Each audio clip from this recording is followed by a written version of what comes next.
I'm happy to be here, and I'm excited to deliver my presentation through the eyes of a deaf researcher.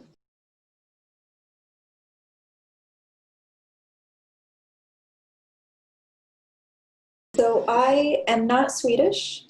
I was born and raised in Finland, which is a neighbor country to Sweden. And I'll show you a map of where, in case you're not familiar with the Scandinavian region. I'll talk about my childhood and my upbringing at a deaf school and the different points along my journey that have led me to where I am now in academia.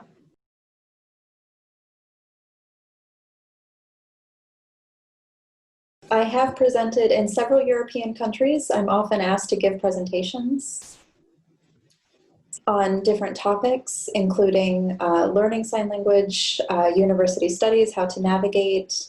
Of course, I'm sure some of you may be familiar that there are a number of barriers in Europe for deaf people, but this is my first time presenting to an audience in the US, even though it's remotely.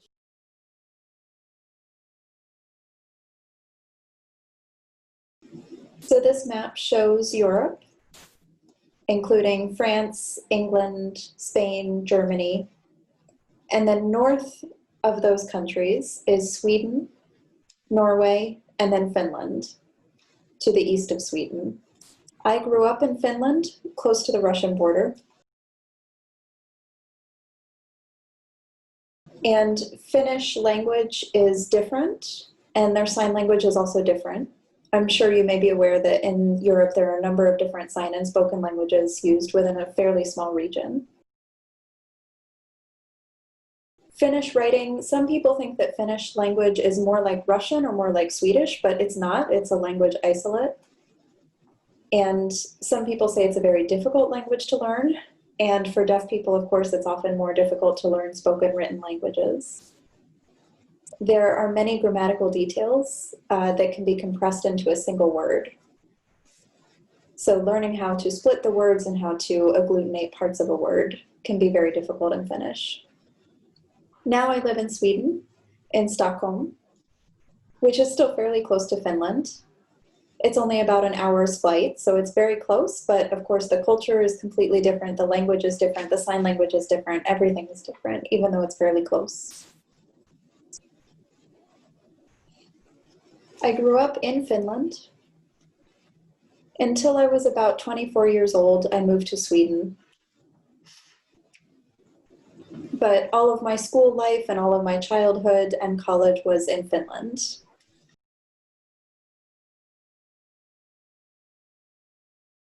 So I'll start by talking about my family. My parents are both hearing, and I have two sisters. My oldest sister is hearing. I'm the middle. I'm deaf, of course, and then my younger sister is also deaf. And my younger sister and I are 6 years apart in age. My older sister and I are much closer, so we grew up very close together because we're only a couple years apart. And then, of course, my younger sister being born changed our lives.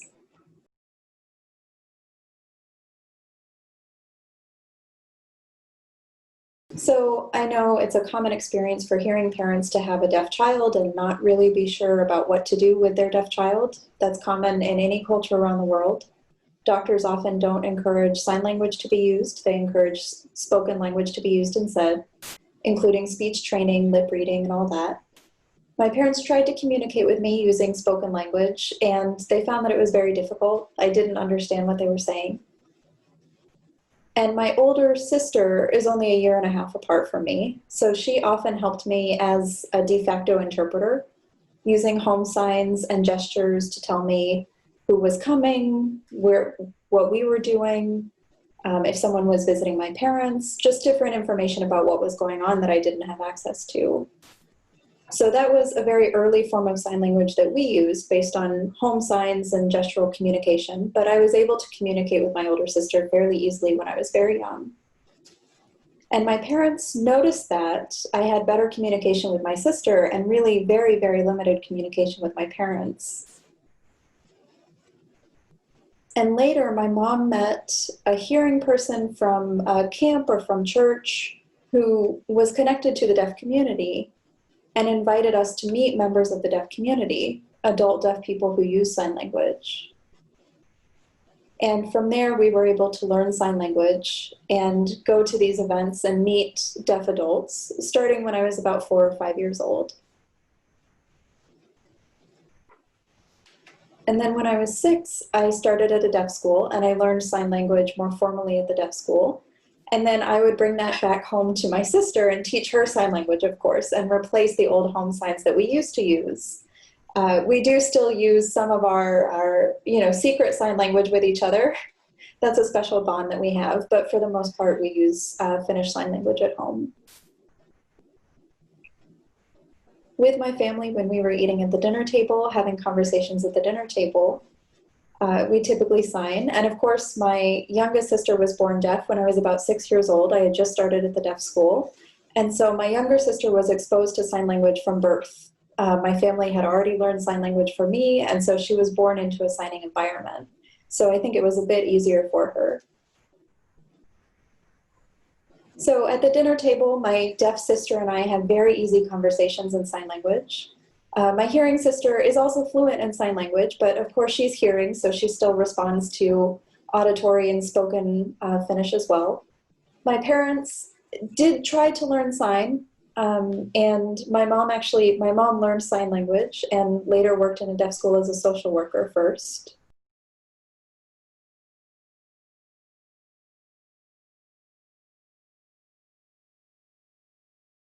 So she worked as a social worker at a deaf school during the day and then as an interpreter in the evenings at hospitals, church, other evening events primarily.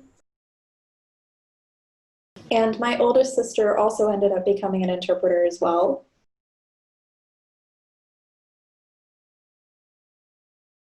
But she only worked for about 5 years and then she changed career paths to go into a research direction. And she's also a full professor, as I am now. So I was fortunate that at the dinner table, I had full communication with my sisters and communication with my mother as well. My mother does sign pretty well, but it is an L2 for her. So she signs well, but not necessarily perfectly fluently. And then my father signs much less. Often my mother or my older sister would interpret between us. If we went on a trip, my dad and I would communicate by gesturing, and he would speak and lip read, and we would sort of communicate that way, but not really in sign language. So I was used to adjusting to communicating with people at various levels of fluency within my family growing up, but I did have communication within my family.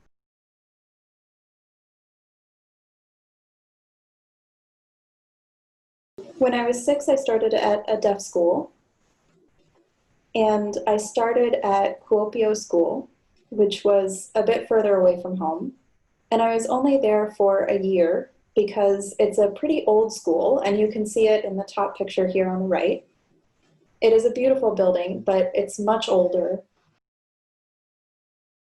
And it was a 3-hour drive away from home. My dad would drive me 3 hours, and you can see the picture of me and my dad.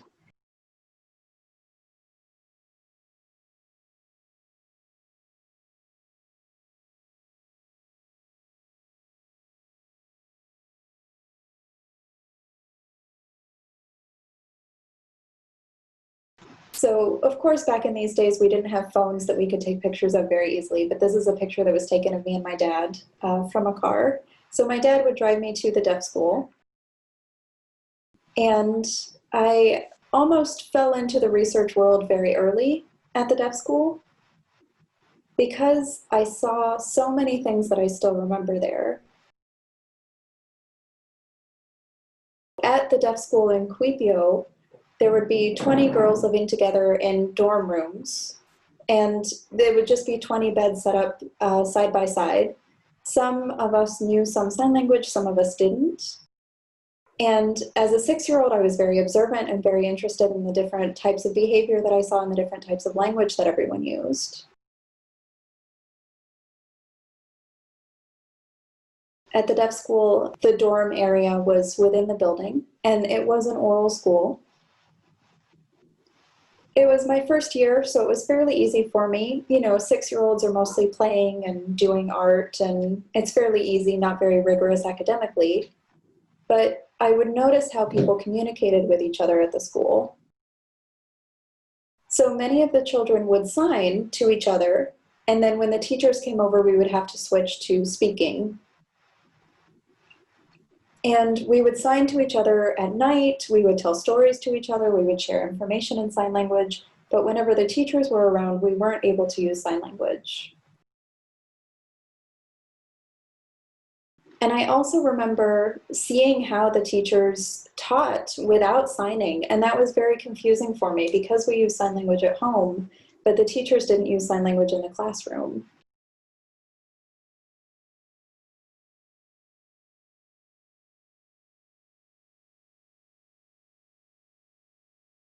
So I thought that I would be going to the school for a while, but it turned out that I was only there for 1 year. And then I went to Jyväskylä school for 10 years after that, and that's the bottom picture that you can see there. Jyväskylä was a very new school. I mentioned that the school in Kuopio was old.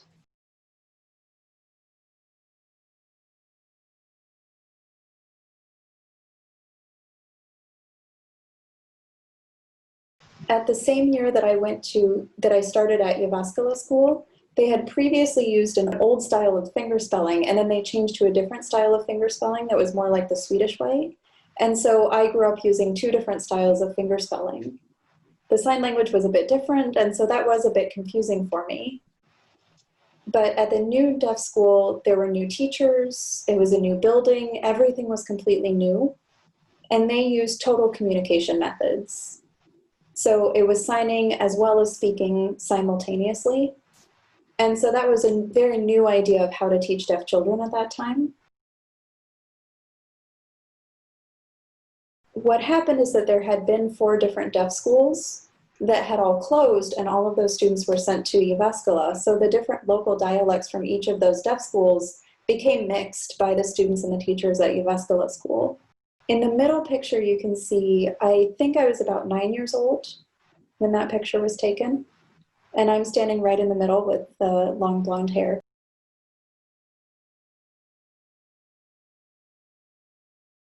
So like I said, this was the beginning of a new education system for educating the deaf. And because of that, we were often asked, the children at the school were often asked to participate in research studies. So we would be told by teachers or social workers at the school to go into different research programs. And they wanted to see how deaf people, so for me, I'm profoundly deaf. I'm terrible at lip reading, terrible at spoken Finnish. I only use sign language, but I was trained on how to use speech. And so they did research on that.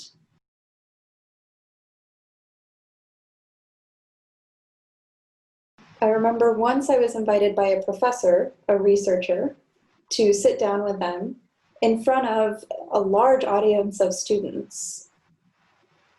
Most of them were speech therapy students, but many students.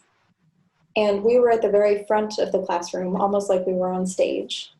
And the teacher would say, pronounce this, and I would, try my best to pronounce it, to say the words that I was being asked to say in front of this huge audience of students who were observing me. Now that I look back, I wish that I had taught them how to sign so that the students could see that I can use sign language successfully to communicate instead of just spoken language.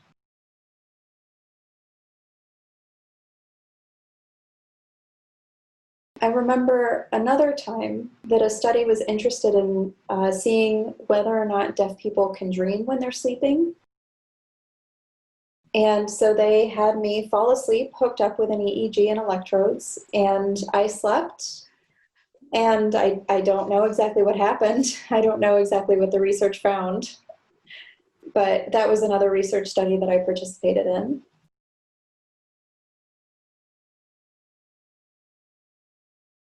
And my mom and other family members who worked in the deaf school would come with me to informally interpret. They never provided me with a professional interpreter. But for any information that I needed to know, one of the staff from the deaf school would come with me to make sure that I knew what was going on. And I didn't mind being involved in all the different research studies. So now let me back up a bit here, back to the second picture of the teacher with the students.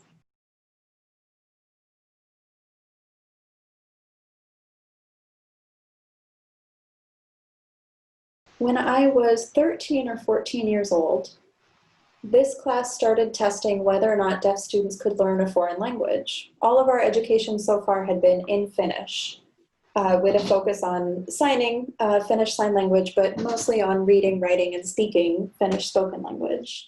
So my class was a bit of an experiment, and they tested our group of students to see whether we could learn Swedish and English. And so I studied Swedish and English at a basic level and did pretty well. And I think that was enough to prove that deaf students could learn other foreign languages. Students who struggle with those need more focus on Finnish, but before then there had been no education of deaf students on other foreign languages. I was in that first group. And so this teacher in the picture was an English teacher from Gallaudet University, Gallaudet College at the time. And this Gallaudet University professor had come to visit our class to teach us written English. And I remember handing in an assignment and being told that I was really a top student and being encouraged to go to Gallaudet. And I had never heard of Gallaudet before. I wasn't very sure about that idea. But when I went home, I looked into Gallaudet more and found that it was, a college in the United States. And at that time, I had 2 years left before I finished school, before I would have been able to go to Gallaudet University. And I thought about it, but I decided that I would rather go to high school instead. At this time, there had never been a deaf high school available for deaf students. At that time, they had just recently established a high school for the past 6 years. So my older sister, who was hearing, had gone to high school, and I wanted to go to high school like she did, and like most of my peers did. So I went to high school for 3 years instead.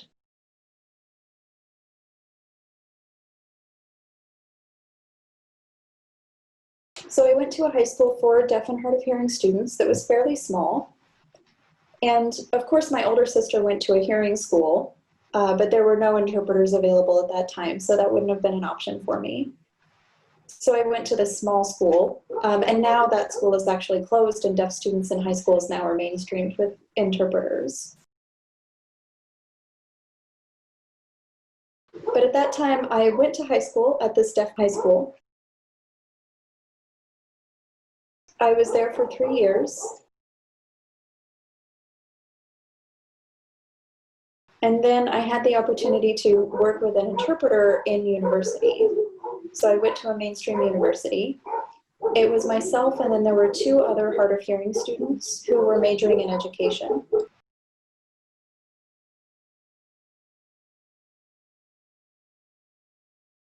One of them was Nikolai, who I think you know, Peter. And then I was more interested in art and media. So they were majoring in education, and I was majoring in something else. But that was my first time using interpreters in a mainstream setting. And I was only a part-time student at that time. I was also working as a filmmaker at the same time.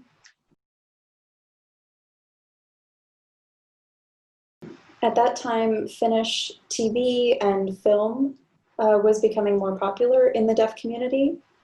Storytelling for children, teaching methods. That was really starting to grow at that time, and I was very excited about that and very interested in doing filmography and media work. I was also interested in changing the laws. I was an activist. I was involved in protests at the time as well.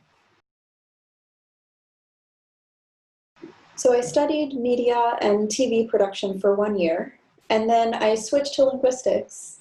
And now I'll tell more about why I switched from media to linguistics. We mentioned Tissler, the Theoretical Issues in Sign Language Research Conference. It used to have a different title, but they changed it to Tissler, what it is known for now. So it was an international symposium on sign language research, what they previously called it. So I was 18 years old when I went to this conference, but I wasn't involved in the conference. I wasn't a participant or an attendee per se. I had just finished high school and decided to go to Italy to travel the country for a month with my older sister. We were 1 week in Rome, and my sister was interpreting this conference with 2 other interpreters.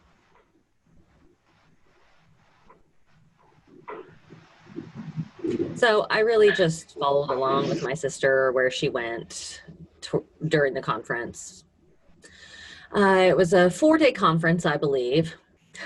I would go in the morning at the start of the conference or workshop. I would sit down until I got bored, and then I would get up and kind of go tour the city. And my sister told me that I needed to come back to the conference and stay at the conference and not leave, that I didn't need to be going sightseeing. But I was 18, and that's what I wanted to do.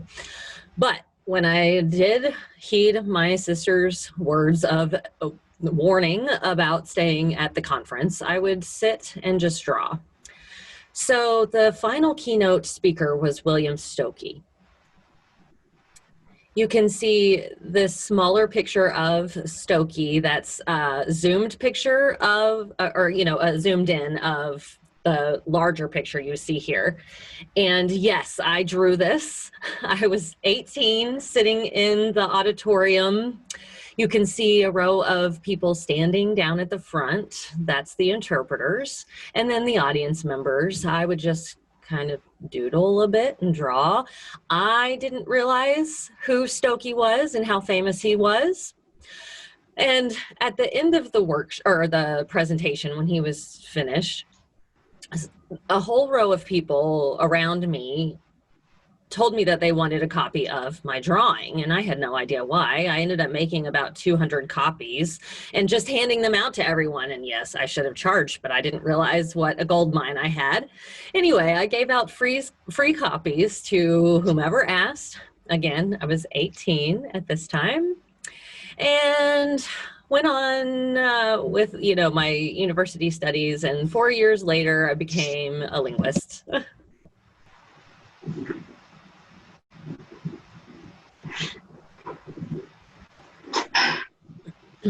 So I was mainstreamed for my college education with other hearing peers and had 1 interpreter for my studies, for my classes.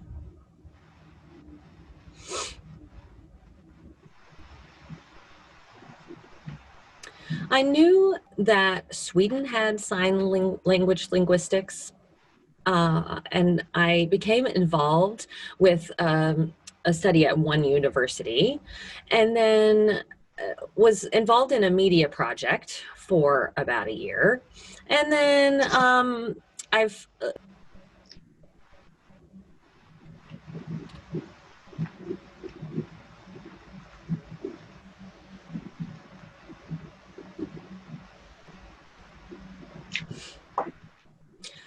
after graduating, I worked at a deaf school for a short time, about 1 year, before I was encouraged and asked to come work in research. And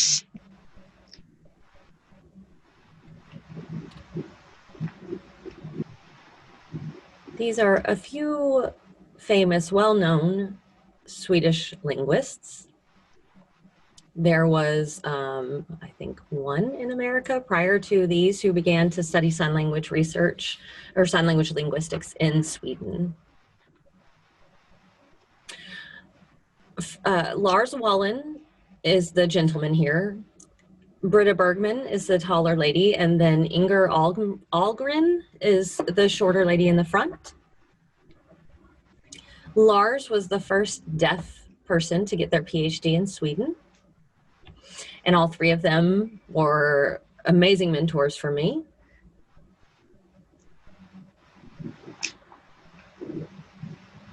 I worked with them for a short time, and then later Inger Ahlgren became my PhD advisor.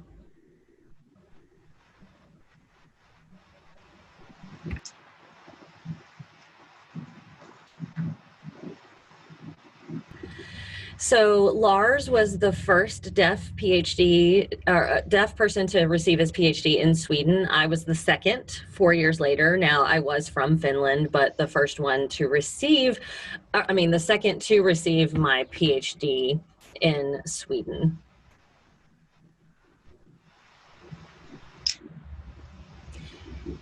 Inger told me that I must get my PhD in deafblind communication. I had wanted to do media or art or film or something. I hadn't really thought about doing sign language linguistics, especially deafblind related work, but I had met some deafblind individuals or some deaf individuals when growing up in school who had Usher syndrome. But I hadn't ever actually met someone, only just kind of overseen deafblind individuals communicating. And so I started the research.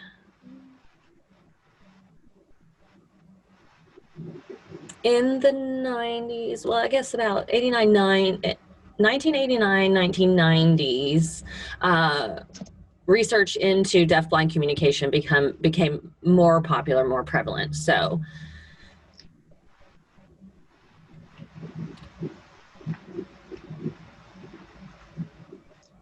and in Sweden, this is PhD defenses are open to the public.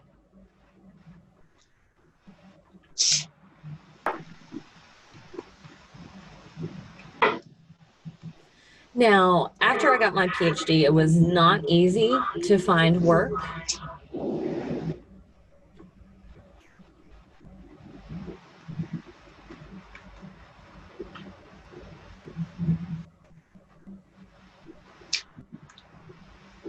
Stockholm University didn't have any open positions at the time after I finished my PhD, so I looked at other universities or places that I could work. I did some governmental work. I worked at Malmö University for 1 year. I was in Örebro for 3 years, worked there for 3 years. It was a different experience that I was used to. I then went back to my hometown in Finland and taught there for a bit of time. So from the time I finished my PhD, about 5 years later, I came back to Stockholm University and have been teaching there since. So this picture at the bottom, the group of people, is about 10 years ago, an older picture of us, but there are 3 professors that have retired now. And when they retired, they needed someone to assume leadership of this group. And so I had never thought that I would become a leader here, but I have indeed. So you see this winding line here. I thought I might go and stay in America, but then I came back to Sweden, and then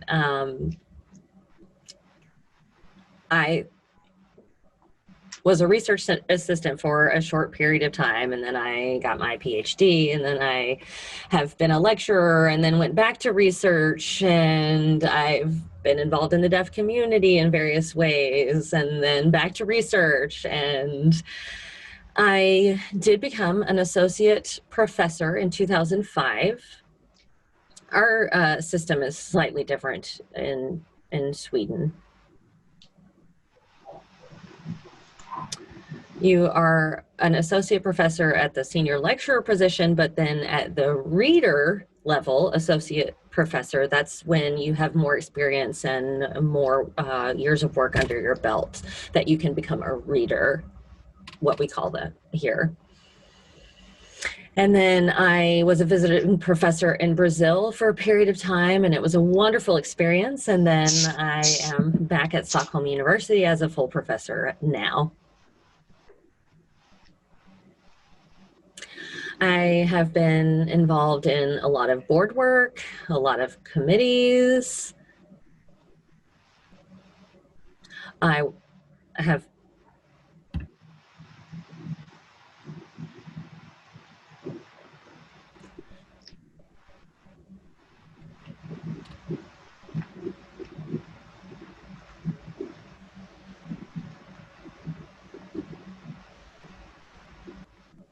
I've been on many journal review committees, program committees,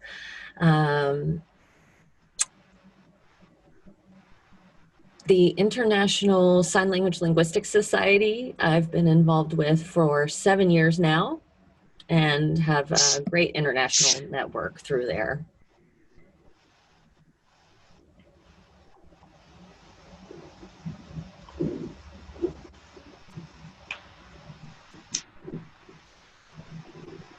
I began collaborating with some European researchers in 2003, some individuals in Great Britain, the Netherlands, and Sweden. And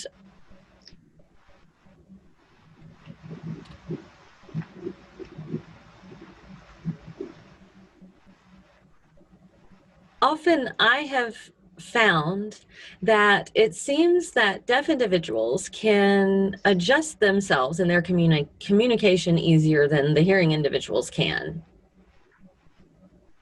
It seems like I have to work, or the deaf individuals have to work to match the hearing individuals instead of the other way around.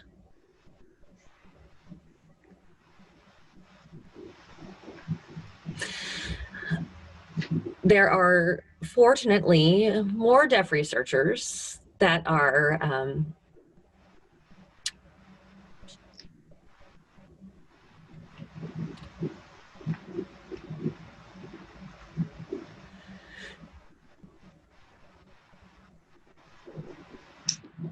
the professors that we worked with on this research collaboration were hearing, so all three. And they didn't know any sign language. I knew Finnish Sign Language, and they spoke Norwegian and Swedish, and it was difficult to communicate with them. And we worked all that out, applied for grants, have received money to work on our research work.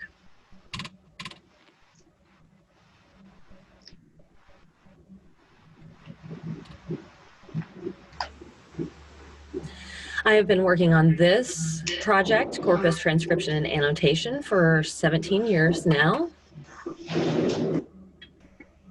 I do some of the research as well as teaching others how to do this research. So we have the corpus data, and we have individuals signing, but we also film blind individuals, deaf-blind individuals.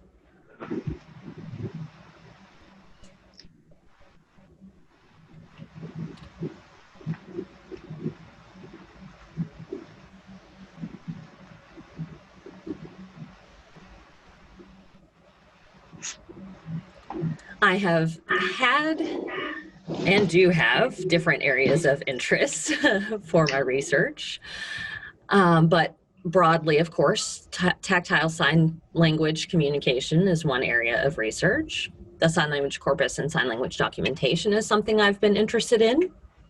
Also, cross-linguistic comparisons of sign languages in varying countries.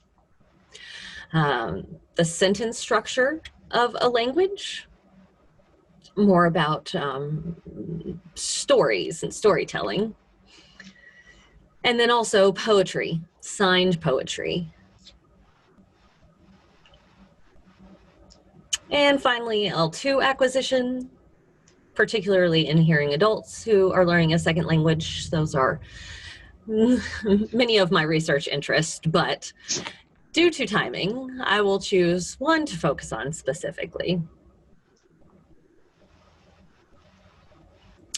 Now, I told you for my PhD dissertation, I was told that I needed to do deaf-blind tactile communication.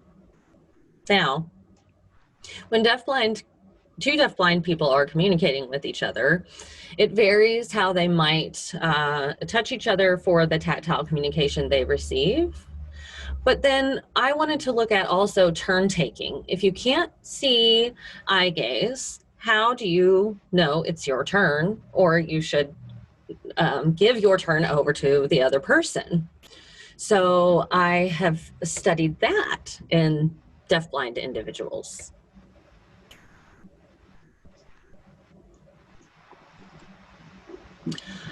Also, if two deafblind individuals are sitting near each other to communicate and then have a conversation,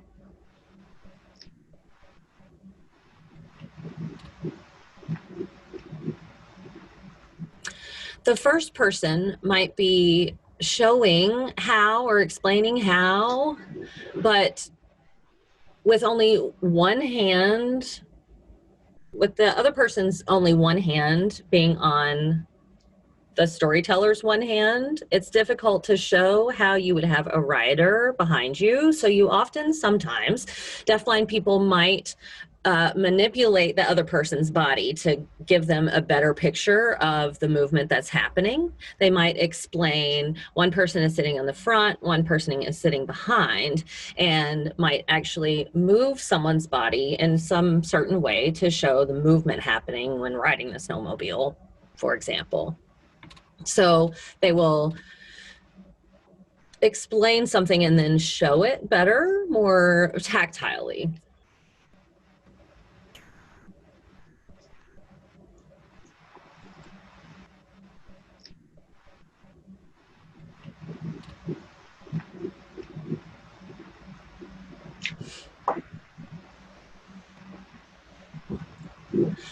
Many deafblind individuals lose their vision later in life, and so they may already have a good knowledge of the sign and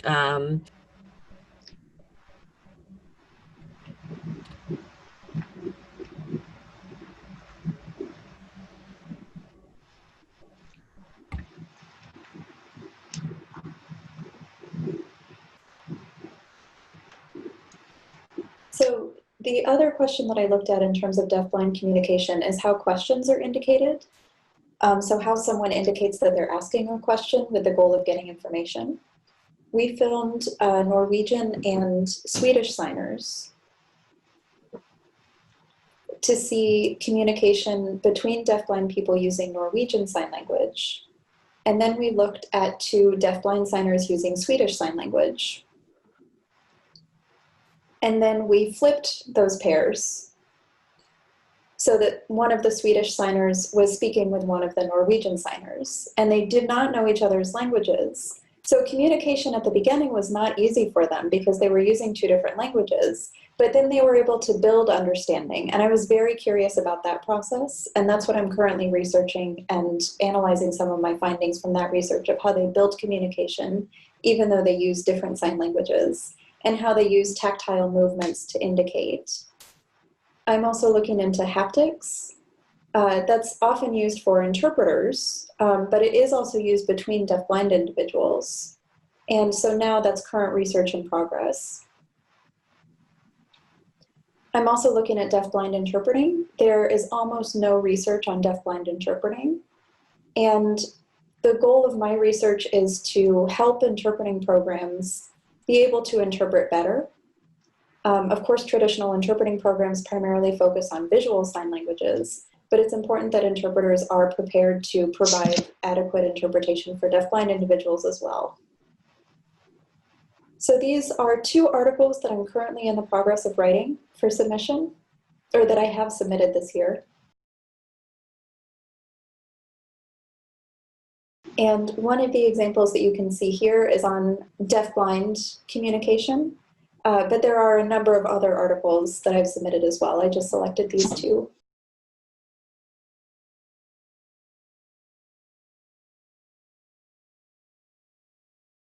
Now, in conclusion, I would like to share some advice with all of you. One of them is to find your own way and follow your interests.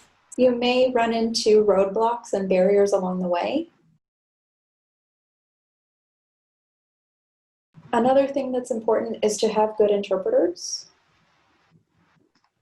And if you run into roadblocks along the way, make sure that you find another way around it. There is no straight and easy path.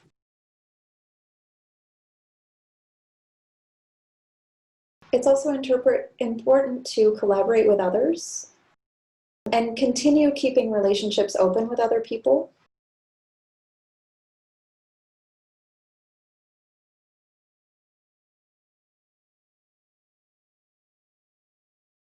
The number of people doing research, both hearing and deaf, on sign languages, the number of research projects going on is growing. It's important for me to connect with the wider sign language research community and not focus too much only on my own work, but build my network. Networks are so important, and especially for sign language research, including with hearing people. And now, of course, more and more deaf people are getting into research as well, which is a great thing. And that's so important to build relationships and build a network with the wider community. So I think that's it.